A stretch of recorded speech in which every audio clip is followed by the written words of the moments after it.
Hi, I'm Shane with eCharger.com.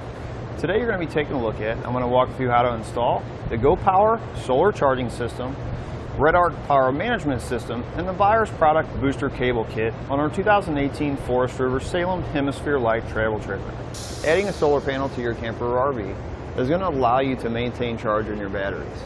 So if you're camping somewhere and you don't have a power hookup, the battery charge will allow you to use the appliances inside. Keep in mind, it will not run your air conditioners. That will require a generator. However, the solar power, maintaining that charge in your batteries, will allow you to use any other appliances you may need.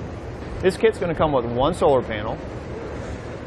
This is going to give you 100 watts of DC power to your batteries. It's going to work with up to 2 batteries that are either 12 or 24 volt. If you have more batteries, you can add a second or third solar panel, which can connect directly to them.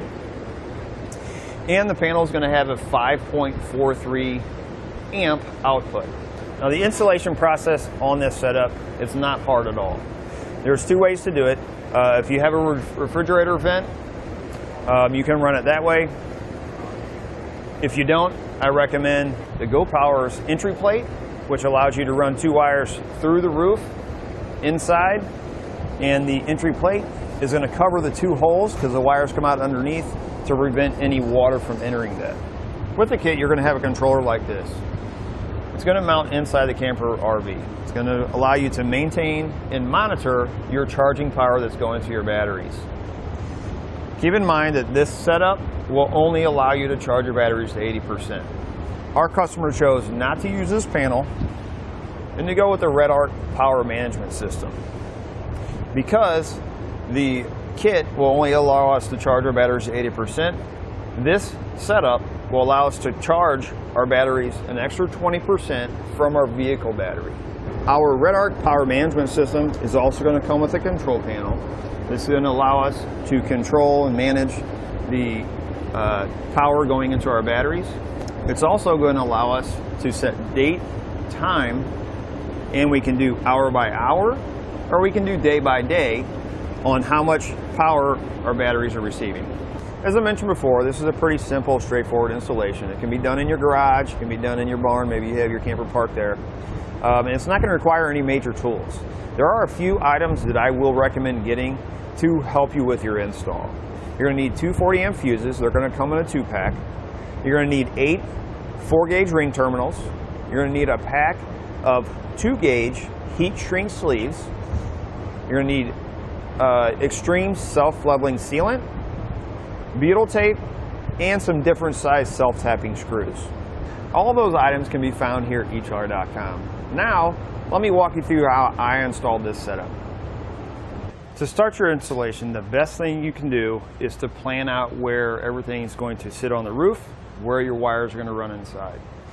You're going to have a panel that comes with this kit that you'd mount inside. That is your monitor to monitor your battery charging power coming from your solar panel. You need to determine where you're going to mount that, because the wires from your solar panel are going to run down to it. Also from that, you're going to have to run down to the battery. So in our case here, our batteries are on the front because this is a hitch mounted trailer. So it's fairly easy to get down to our batteries. Once you determine where your wiring is going to run inside, you need to determine how you're going to set up your panel on top. There's 2 different ways to do it.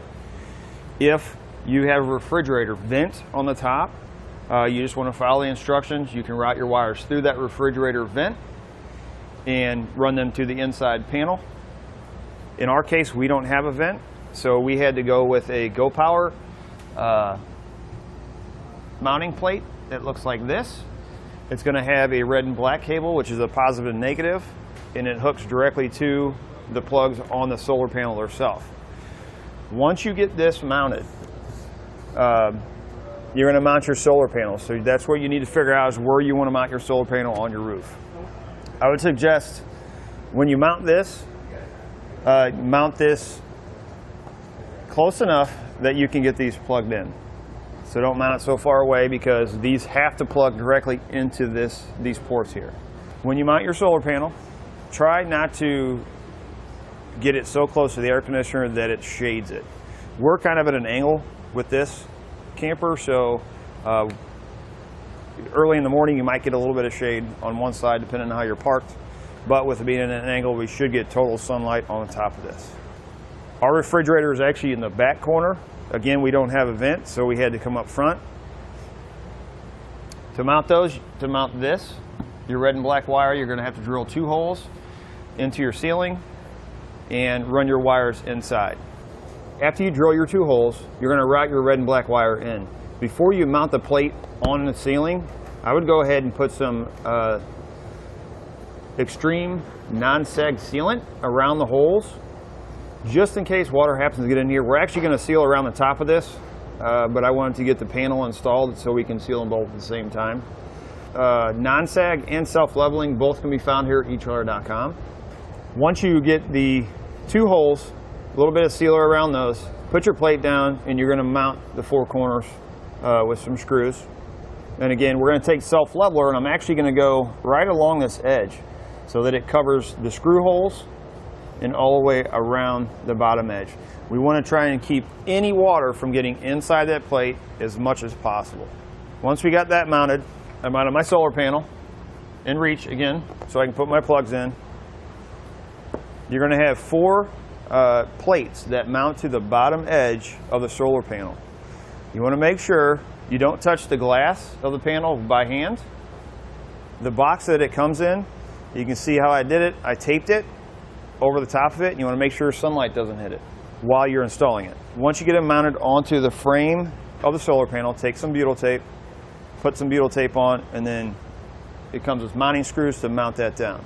Butyl tape is going to grab onto the screw threads and suck down on that hole, and it'll keep that from leaking. I'm actually going to, when I do self-sealant up there, I'm actually going to put that self-leveling sealant around each one of these feet also. Once you get that done, you're basically done on the roof. You're going to have a nut and a bolt and 2 washers for each bolt that run through the leg or through this foot into the frame of the solar panel. Once you get your wires routed inside, this panel right here is typically what you would mount inside and run your wires to it. This is how you would monitor the power going to your batteries from your solar panel. We are not actually going to be using this panel. Our customer actually chose to do his power to his batteries a little bit different from the solar panel. So what we did is from here, routed it through the nose down to the bottom edge of this cabinet. And what I did is there's actually a board that runs across here for a brace. So I had to come in above it. You can see I put a hole right in that panel. That's just a rubber grommet. Put a hole right into the floor. Ran my power and ground wire down. And it actually goes right down into the under compartment where we're going to be mounting our unit that is going to be charging our batteries. So right here is where our power and ground came through from inside the bedroom. What we're going to be doing, instead of tying into the panel, we're actually going to be tying into a Redarc Manager30 system. What this allows us to do is not only tie into our solar panel, but if we put a plug on our vehicle, because our solar panel by itself is only going to charge our batteries up to about 80%. With using this setup, coming from our vehicle battery with a plug, this will allow us to use our vehicle to charge our batteries to 100%. So it makes a good sense if you do a lot of traveling where you don't have 110 or 120 volt hookup. This will allow you to charge your batteries to 100% to use your amenities inside your camper. To hold our wires down, we're going to have a couple of clips. They're going to look like this in our kit. There's a couple different ways to do this. If you want to use these, all you would do is clip this over the wire and you take a screw and screw it into the roof. Keep in mind, if you screw into the roof, you're going to have to seal that hole. I chose not to do that because the least amount of holes I can put in, the better. I'm going to actually use These, they're adhesive on the back, and what they do is they stick down. These also give you an option if you want to put a screw in, you could screw right through the center. I'm not going to do that. What I'm going to do, these can be found at any hardware store. You're going to want some tape, adhesive tape, two-sided. What you're going to do is you're going to take the adhesive tape that's already on there and you're going to take it off, so it's going to look like this, and you're going to put on a piece. And I've already determined I'm only going to need two. I'm going to put one here and here. And then we'll remove this tape here and do the same thing with this one. And what these things allow us to do is zip tie our wires to it, and we can put both of them on one instead of having them separated. You're not going to really be up here, you're not going to see it, but again, least amount of holes we have to put in, the better. Once we get these down, you need to apply some pressure, top pressure on them for at least 20 to 25 minutes. What I'm going to do is I'm just going to use a 4x4 like this. That'll give you my downward pressure. Once we are able to take it off, you simply take a zip tie, run it through, set your wires on top, and you zip tie your wires together. From here, what we're going to do, while we're waiting for that, we're going to go ahead and put our self-leveler on. As I mentioned before, extreme self-leveler and non-sag sealant. The extreme non-sag is what I use inside. The self-leveling I'm going to use on the outside. It's the same thing we have here. It allows it to kind of lay out flush. You can find both of those here at eTrailer.com.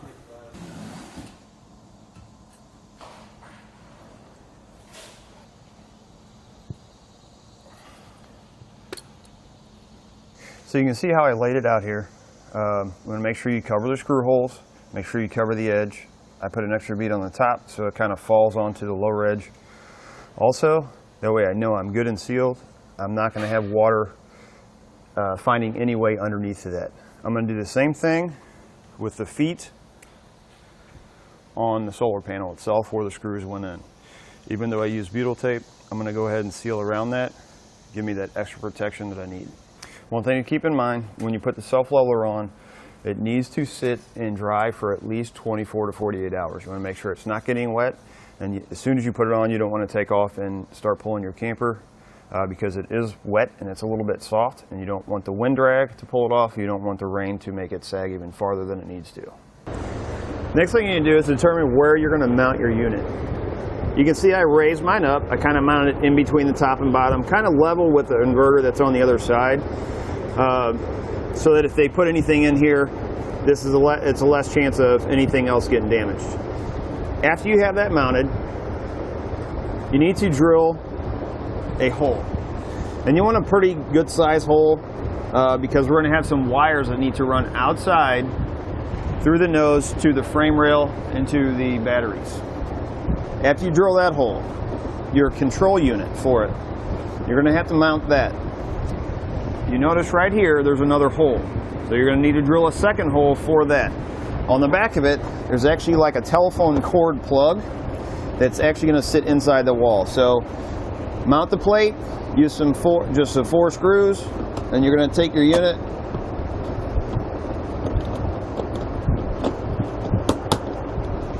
it snaps into place, and then you have a cover.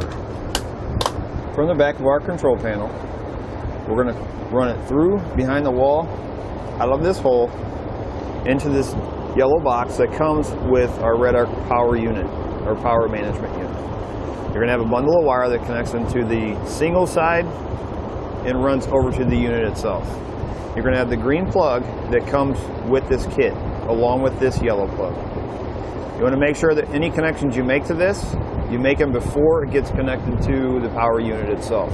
Next, you're going to take your red wire coming from your solar panel. You're going to cut it to size, and you're going to attach it into number 5 on this green plug. The rest of your wires that are going to be running out, you're going to have some insulation in here. You're going to have to make a hole to get those wires through the insulation. You're going to need power and ground to the unit. You're going to take the extra wire that you cut off from your solar panel wire. You're going to attach it into the number 1 slot. You're going to run it through the insulation, out towards your batteries. You're going to have your red wire coming out right behind the nose piece on the camper. You're going to attach your 40 amp fuse and holder to the frame rail. You can see I just used some self-tapping screws right into the side of the frame. You're going to cut this wire down to size. You're going to add a ring terminal, which can be found here at eachwire.com. And also, when doing this, you also want to add on some heat shrink. You want to make sure that the heat shrink is large enough to go over the wire. Once you add that, you're going to put your fuse on. You're going to add your ring terminal onto one side. You're going to take any extra wire, connect it to the other side. Again, add your ring terminal and heat shrink. Route your cable over, add your ring terminal, your heat shrink, add it onto the positive side of the battery. Now we need to hook up our ground to our unit. Ground wire is going to go into the number 3 slot. We're going to run it outside the same way we did our red wire. At the same time, we also ran our ground wire coming from our solar panel out the same way. My 2 ground wires, I ground them right here to the frame. Again, ring terminal and heat shrink on each one, and I just use self-tapping screws. Next, you want to mount this unit. This comes with your power management system. I use self-tapping screws. I actually added a flat washer so that the head of the self-tapping screw would not go all the way down in case this needed to be removed at any time. From here, you're going to have a cable that's going to go to the positive side of the battery. You're going to have a cable that needs to be routed inside, and it's going to hook to that little yellow box. Again, it's going to have a little phone jack on the ends. We're going to route it inside the same way we ran our other ones out. From here, off these 2 posts. This one, you're going to add a ring terminal, again heat shrink. You're going to run a cable over to the negative side of the battery. This side, add a ring terminal, heat shrink, and it's going to ground right to the frame. From here, I ran it over, up to the negative side of the battery. Our wire with our phone jack end, again, routes in through the hole, same way we ran our other wires, plugs into the open slot on the yellow plug. We used the booster cables by Buyers Products. It's going to look like this. You're going to have 2 plugs. One's going to connect on the vehicle side that runs up to the battery. The other side is going to run inside to the unit. When you're ready to plug them in, you just take the caps off and plug them in together. Now when routing your blue wire from the back of the vehicle to the front or from the front to the back, they're going to come with clamps on them. You're going to remove the clamps. There's just a nut and a bolt on there. If you take them off, they already have ring terminals on them. Make sure that you mark your negative one coming from the plug. You're going to hook negative to the negative side of the post. Positive actually is going to run to another 40 amp fuse. They come in a 2-pack. You're going to hook it into one side, your second 40 amp fuse. You're going to run your positive cable into one side. We're going to make the connection the same way we did on the trailer. Other side is going to run over to the positive side of the battery. You want to make sure when routing this underneath the vehicle, you are staying away from anything hot or moving. For the second side that hooks to the trailer, you want to make sure that you're going to have enough that when you're turning a corner or something like that, this is not going to pull loose and it's not going to stretch it. Our ground, you want to make sure, again, you mark your ground wire so you know which one's which. Our ground wire, we just grounded directly to the frame of the vehicle, or frame of the trailer. My ground that is coming off of here, where I grounded on the frame rail, I actually grounded my blue wire right in the same place. I routed my positive side up and in, same way I routed my other ones, and attached it into number 6. Once you have all your connections made to the green connector and to the battery, which is your negative and positive wires, you can go ahead and attach the green plug onto the power unit. You're going to slide it into place. You're going to have 2 flathead screws. You're going to tighten those down. That's going to hold our plug in. Once you're done with that, you're going to have a 12-volt plug on the opposite end. You're going to plug that into an outlet. Once you've made all your connections, you can go ahead and remove the cardboard from your solar panel, and you're ready to start receiving power. Again, I'm Shane with eachwire.com. I hope this video has helped you, whether you're still deciding or installing the GoPower solar charging system the Redarc Power Management System, and the buyer's product Booster Cable Kit on our 2018 Forest River Salem Hemisphere Lite travel trailer.